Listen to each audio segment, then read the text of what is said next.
তৃষা আজ আবারও এসেছি তোমাদের কাছে একটা নতুন ব্লগ নিয়ে।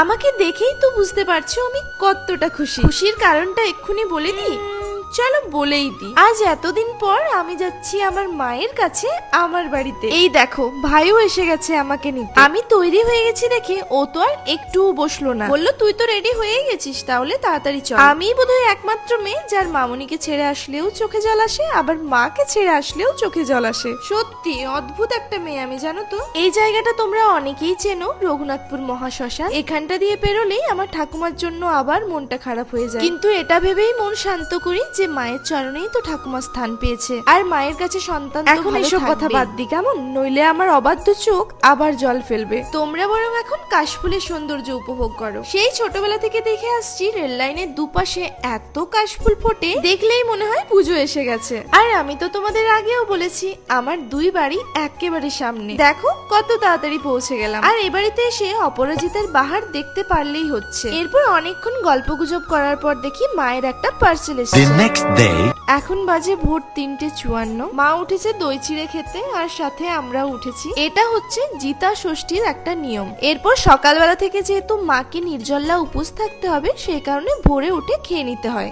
এরপর আবার কি মায়ের সাথে ওটা হয়ে গেছে, নিয়ম হয়ে গেছে। এবার আবার ঘুম। এটা যেহেতু আমাদের 2 দফায় ঘুম চলছে, তাই এবার আমরা কখন উঠবো আমরা নিজেরাও জানি না। ঘুম এতটাই ভালোবাসি আমরা যে ঘুমের জন্য খাওয়া নাওয়াও ছেড়ে দেবো, এরকম একটা ব্যাপার আছে আমাদের দুই বোনের মধ্যে। তো এরপর আমরা ঘুম থেকে উঠেছিলাম, বেশি দেরি করিনি, ওই সকাল 10টা আর কি। ভোরে উঠে যেন আমরা দুই বোন কত কাজ করেছি, এটুকু তো হতেই পারে বলো। যাই হোক, এই ভিডিওটা যে তোমরা এখন দেখছো এটা হচ্ছে বিকেল বেলার ভিডিও। আর এই যে তোমরা গাছটা দেখছো মানে ডালটা দেখছো, এটাকে জিমুত বাহনের রূপে এবার পুজো করা হবে। এই যে মাটি দিয়ে শিয়াল শকুনির মূর্তি তৈরি করা হয়েছে, সেগুলোও আনা হলো। সারা দিন নির্জলা উপোস রেখে সন্তানের মঙ্গলার্থে ভিজে ভিজে পুজো করছে। সত্যি এটাই মা।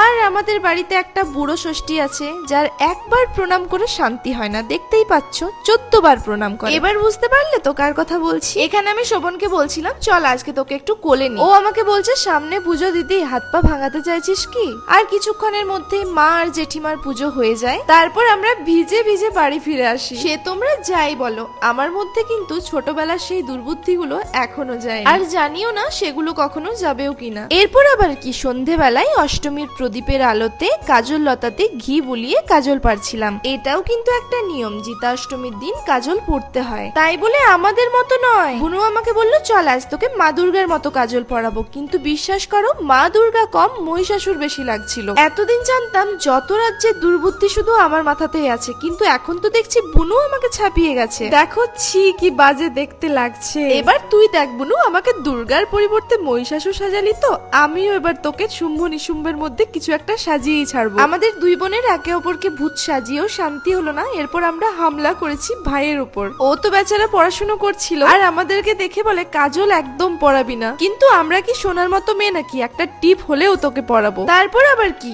ওর প্রতিবারের মতো দাদাগিরি ফলানো, একদম এসব ভিডিও দিবি না। The next day. এটা হচ্ছে পরদিন সকাল 6টার ভিডিও, যখন মা আমাকে বাটা দিচ্ছিল। আমাদের এখানে এটাকে বাটাই বলে, আমি জানি না তোমরা কে কি বলো। তোমরা যদি এটাকে অন্য কিছু নামে জানো তাহলে প্লিজ কমেন্টে আমাকে জানিও। তারপর একে একে মা সব ভাই বোনদের বাটা দেয়। তারপর আমরা গেছিলাম আমার জেঠুর বাড়িতে জেঠিমার কাছে বাটা নিতে। গিয়ে পর দেখি এই দুষ্টু দুটোকে কোনো মতে জেঠিমা বসিয়েছে বাটা নিতে। ব্যাস তারপর বাটা নিয়ে আমরা বাড়ি ফিরে আসি। এরপর জেঠিমার সাথে মা যায় পুকুরে পান্না করতে। আর এই দেখো আমাদের বাড়িতে কিন্তু মা দুর্গা এসে গেছে। তো এভাবেই কাটলো আমাদের জিতাষ্টমী। ভিডিওটা ভালো লেগে থাকলে like comment share and subscribe করে দিও। দেখা হচ্ছে তোমাদের সাথে আবারও নতুন একটা ভিডিওতে। ততক্ষণ সবাই ভালো থেকো, সুস্থ থেকো।